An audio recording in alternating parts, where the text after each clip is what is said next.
আসসালামু আলাইকুম রহমতুল্লাহি ওয়া বারাকাতুহু।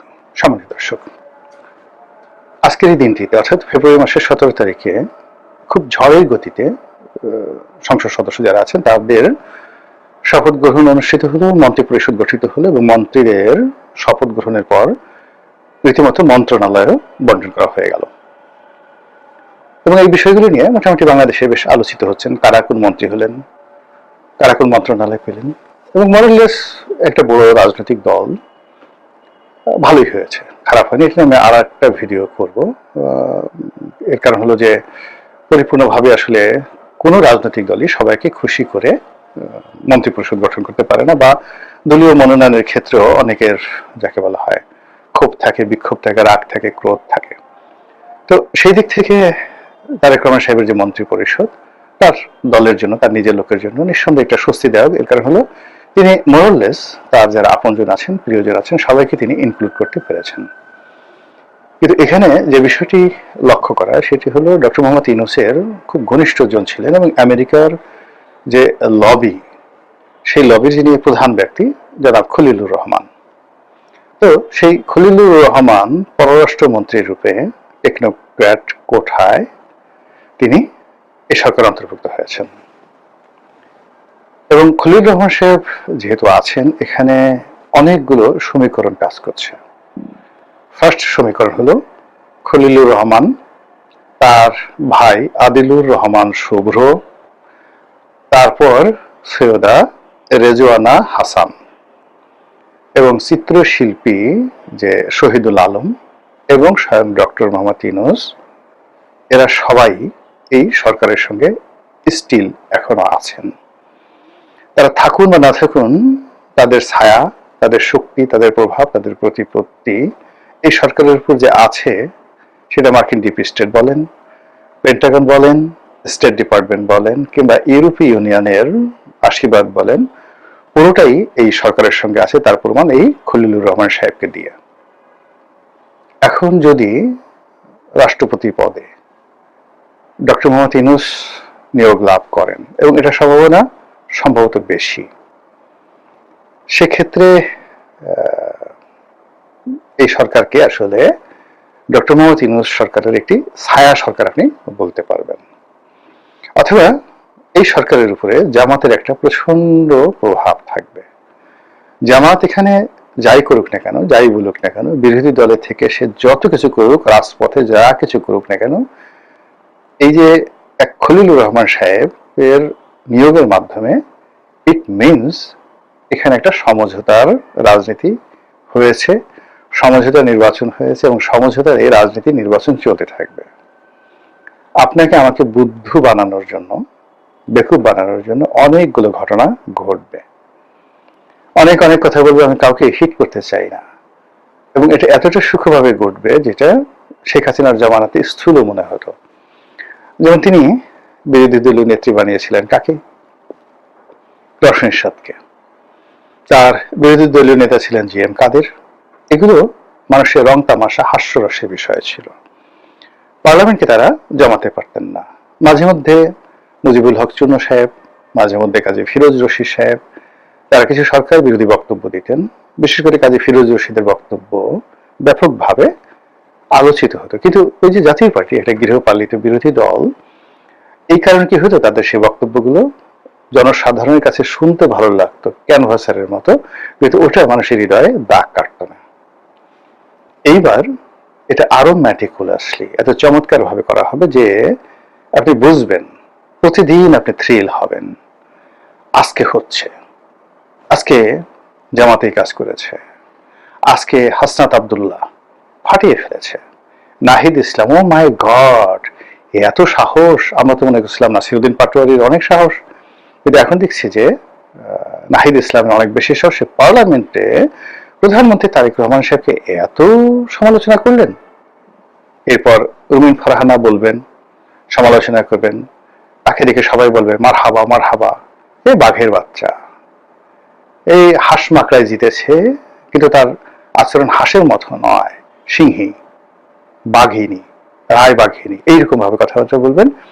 কিন্তু দিন শেষে সবার সঙ্গে একটা ভালো সম্পর্ক থাকবে।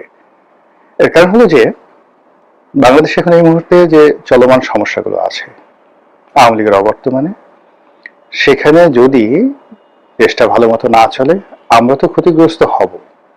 কিন্তু আমাদের এই দেশে চীন, ভারত, তারপর ইউরোপের দেশগুলো এবং আমেরিকা, তারা যে বিলিয়ন বিলিয়ন ডলার ইনভেস্ট করেছে।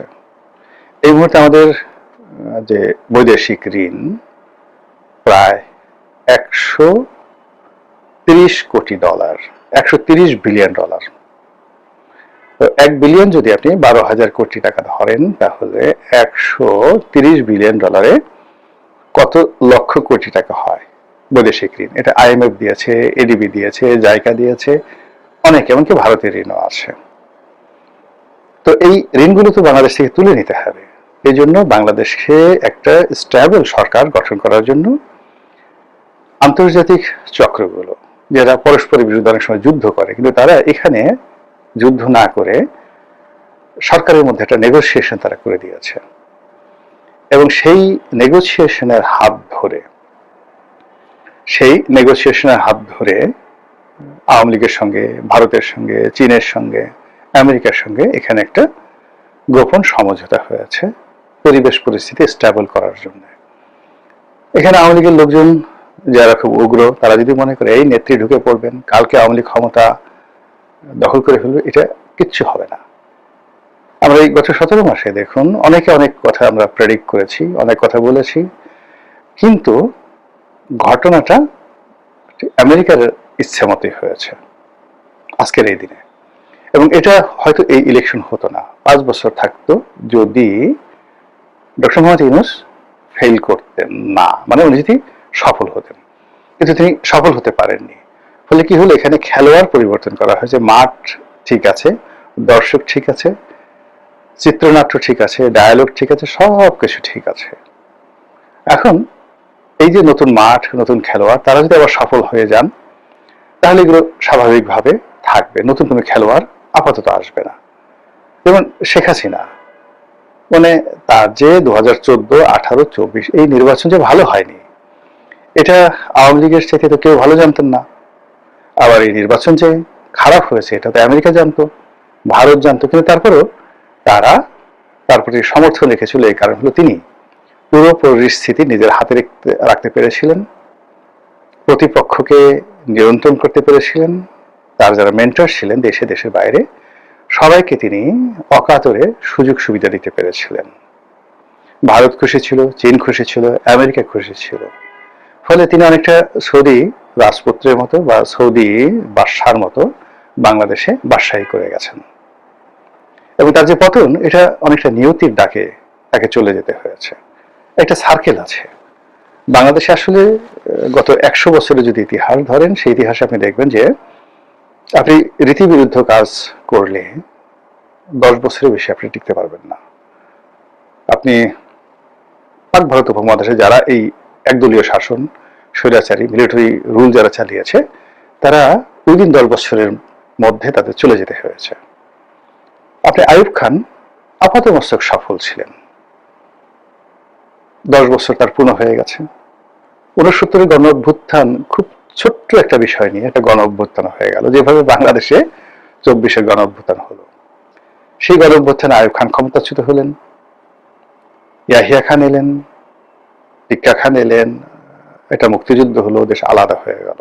নিয়তি এরকম একটা জিনিস, যখন কাউকে টান দেয়, তখন আইয়ুব খানের মতো একজন মার্শাল ল অ্যাডমিনিস্ট্রেটর, একজন ফিল্ড মার্শাল, এবং পাকিস্তান এবং পূর্ব পাকিস্তানের উন্নয়নে তার যে ভূমিকা, সেই অবদানের কোনো তুলনা নেই। কিন্তু তিনি পরাজিত হয়েছেন নিয়তির কাছে। আবার চিন্তা করুন জেনারেল জিয়াউল হক, তার একই অবস্থা। ওই যে সময়ের ফাঁদে, 10 বছর সময়ের ফাঁদে তিনি মারা গেলেন। পারভেজ মোশাররফের কথা চিন্তা করেন, অসম্ভব রকম সজ্জন ব্যক্তি, কিন্তু দেশের মধ্যে এমন হঠাৎ করে ছোট্ট একটা ঘটনা ঘটলো, তিনি বিচার বিভাগের সঙ্গে সংঘাতে জড়িয়ে পড়লেন এবং প্রধান বিচারপতির সঙ্গে তার মতদ্বৈততা শুরু হলো। তিনি ক্ষমতাচ্যুত হয়ে গেলেন।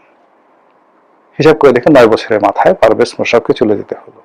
এরকম তো সেক্ষেত্রে শেখ হাসিনার যে ট্রানজিশনটা যদি ইন জেনারেল ওয়েতে হতো, অর্থাৎ 2014 সনে যদি উনি ফ্রি ফেয়ার ইলেকশন দিতেন, ওনার জয়লাভ করার সম্ভাবনা ছিল 50%, আর পরাজিত হওয়ার সম্ভাবনা ছিল 50%। তো তিনি যদি পরাজিত হতেন তাহলে 1800 নির্বাচনে তিনি আবার হতেন, কিন্তু সাময়িক যন্ত্রণা হতো, কষ্ট হতো, কিছু জেল জুলুম হতো, বাড়াবাড়ি কাটাকাটি হতো, কিন্তু আজকের এই দুর্দশা হতো না। ফলে তিনি তার যে কোর্স অফ অ্যাকশন এটা পরিবর্তন করে 10টি বছর তিনি যে শাসন কার্য চালিয়েছেন, এখন তার যে ফিরে আসা, সেই ফিরে আসার জন্য কত বছর অপেক্ষা করতে হয়? তারেক রহমান সাহেবকে কত বছর অপেক্ষা করতে হলো? 17 বছর। তাহলে তারেক রহমান সাহেব যদি 5 বছর শাসন করে থাকেন 2001 থেকে 6, 5 বছরের কারণে তাকে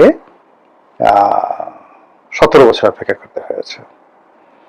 আর আওয়ামী লীগ যদি 2008 থেকে শুরু করে একেবারে পুরো সেই তার পতনের পূর্বক্ষণ পর্যন্ত সময়কে কাউন্ট করেন, it is more then 16 years, 16 বছরের সুদীর্ঘ সময়।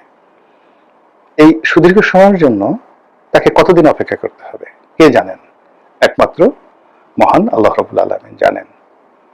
তো যেটা বলছিলাম যে জনাব তারেক রহমান সাহেবের এই সরকারের উপরে মার্কিন যে আশীর্বাদ, মার্কিন ডিপ স্টেট বলেন, যাদেরকে ডক্টর মোহাম্মদ ইউনূস মানে সমীহ করতেন, বা ডক্টর মোহাম্মদ ইউনূসকে যারা ক্ষমতায় বসিয়েছেন, সেই মানুষগুলোই কিন্তু এখানে চলে আসছে।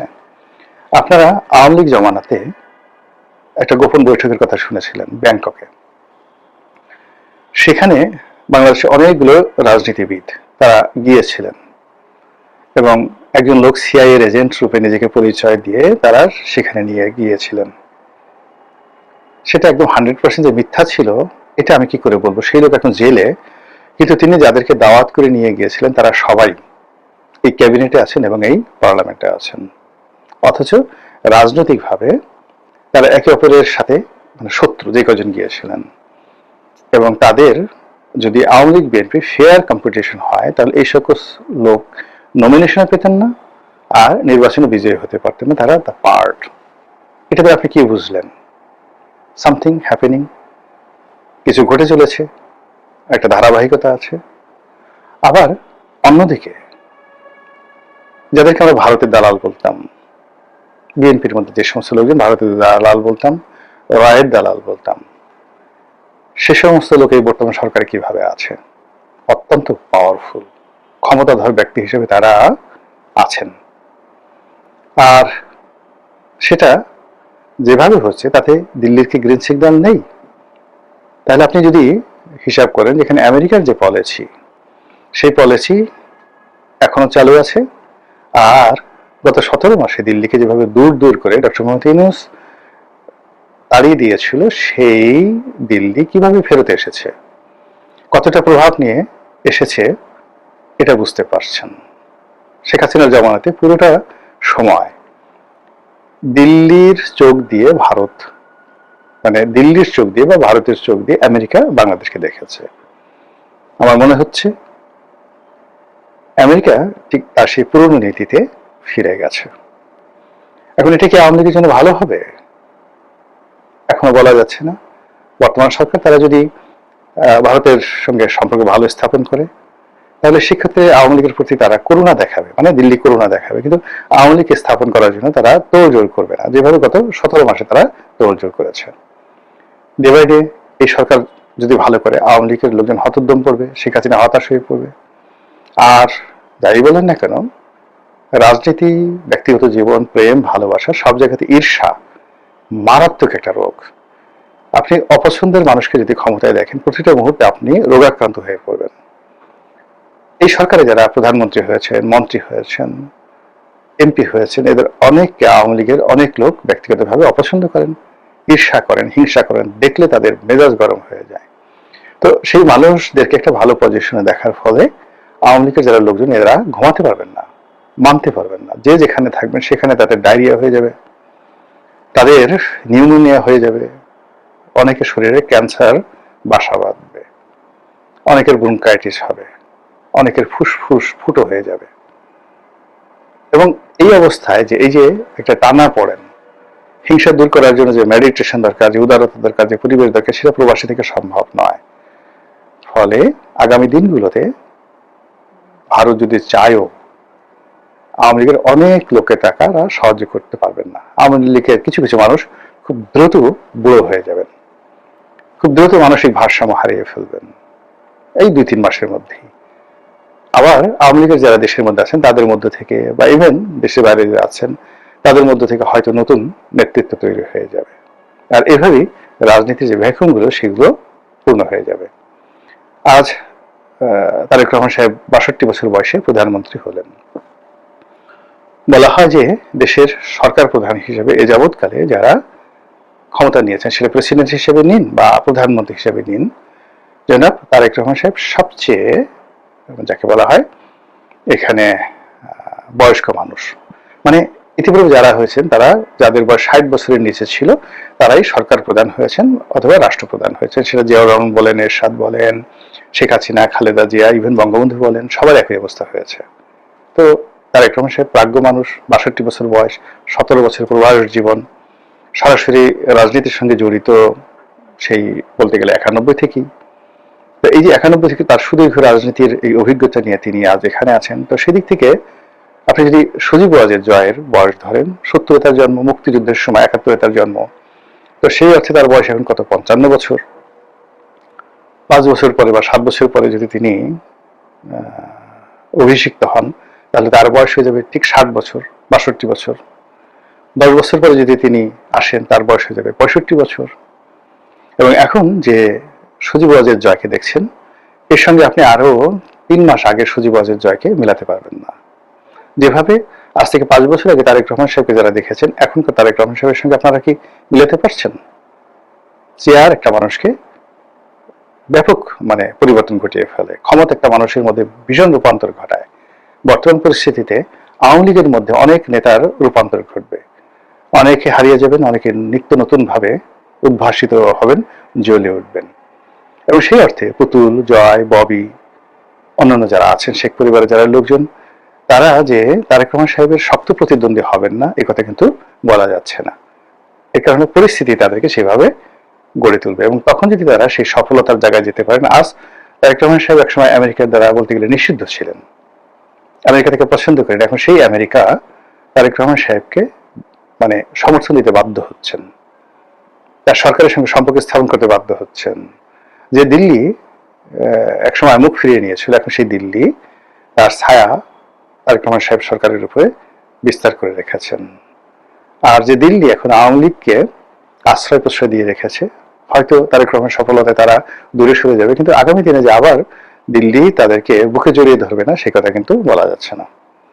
রাজনীতির যে শতরঞ্চি খুবই জটিল, খুবই কুটিল, এবং এটা যে কখন কিভাবে কাকে সাহায্য করে, কখন কিভাবে কার পক্ষে চলে যায়, বিপক্ষে চলে যায়, এটাকে একমাত্র আল্লাহ রাব্বুল আলামিন ছাড়া আর কেউ বলতে পারেন না। আসসালামু আলাইকুম ওয়া রাহমাতুল্লাহি ওয়া বারাকাতুহু।